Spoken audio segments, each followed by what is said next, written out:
been 1 year since Amazon founder Jeff Bezos bought the Washington Post, and nearly 2 years since former Globe editor Marty Baron took the paper's editorial reins. Since then, perception of the Post has shifted from a paper whose best days were behind it to one that's enjoying a renaissance. Adam Riley has more. Not since the heady days of Watergate has the Washington Post felt as relevant as it does today. The paper won 2 Pulitzers this year, and it's provided essential coverage of topics ranging from Ferguson to Edward Snowden to breakdowns at the Secret Service. This week, New York Times media columnist David Carr praised the Post's resurgence, saying it's back at journalism's big boy table.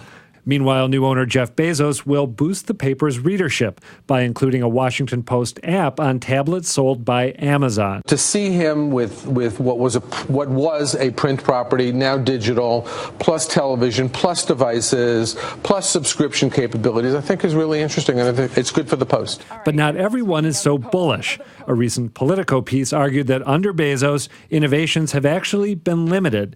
Then again, when the Graham family sold him the Post, they predicted he'd move slowly. Everybody knows he is very, very long-term minded. He'll decide thoughtfully what are the best steps for the Post, including but not limited to digital steps. And apparently making the paper a must-read outside the Beltway.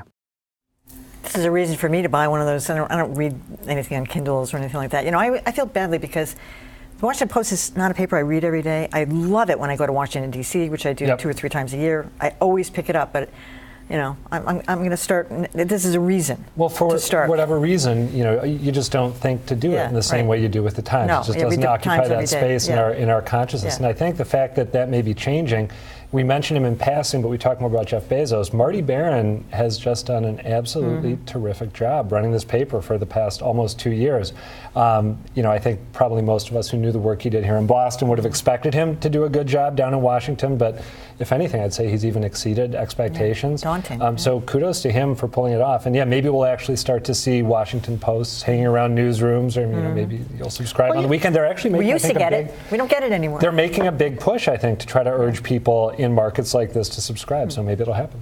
Well, I've always found it interesting because they have definitely mastered, I thought, the ability to tell some of those complicated stories in a very accessible way. So a lot of stuff that's pushed to me through various emails comes from the Post, always. So it's interesting, and I don't necessarily go every day to read the whole thing, but I usually get something from them most every week or several times a week. So I would say that. The other thing I have to say, having read that Politico article, really, that was the hugest case of sour grapes I have ever read. It needs to be said that a lot of those people who are head of Politico left the Washington Post to start Politico. They've done very well for themselves, albeit without a lot of women and other persons of color, because I must mention that. But really, shut up, Politico. Really, I love that. Good for you, Callie. Well, Adam makes a great point, which is that the most important reason for the resurgence of the Post was in place before Jeff Bezos bought the paper. Marty Baron has indeed done a tremendous job. But, you know, there were a few things about that Politico piece that I didn't like either. But there was a fundamental point that they made that I think was actually right on target, which is that Bezos has revived the Post the old-fashioned way. He's sunk a ton of money into it. They've hired like over 100 journalists since he started, and that's paying dividends in the quality of their coverage. But I do think that we have not yet seen much in the way of any sort of grand digital vision, although it is very interesting that they're going to be putting the Post on the Kindle. By the way, I read the Post quite a bit for research purposes, and I have to say, and again, this predates Bezos too, the best iPad app of any newspaper I've ever seen. I love it. Really? Yeah. You know, speaking of apps and that line about the big boy table that David Carr had, it was a great that they're there. But you know, a lot of this, I think, it was serendipitous that you had Marty Baron arrive, and then you had Jeff Bezos arrive with his billions. So that did a lot to bring the Post mojo back there. But the one thing, David Carr also used that line in there, that the killer app is content. And that's, I think all of this has come together so that what the Post is producing is the kind of content that people want to read or feel they have to read.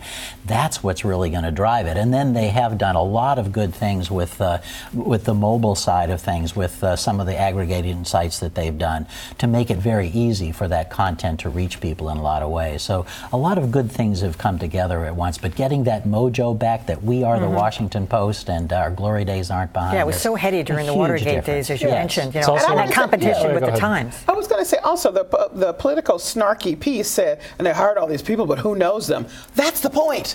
You're supposed to get people nobody knows, whoever nobody is, and build them. That's what you do. You know, I think a couple of years ago there was a sense that the New York Times had never had as big a lead over all of its competition as it had now.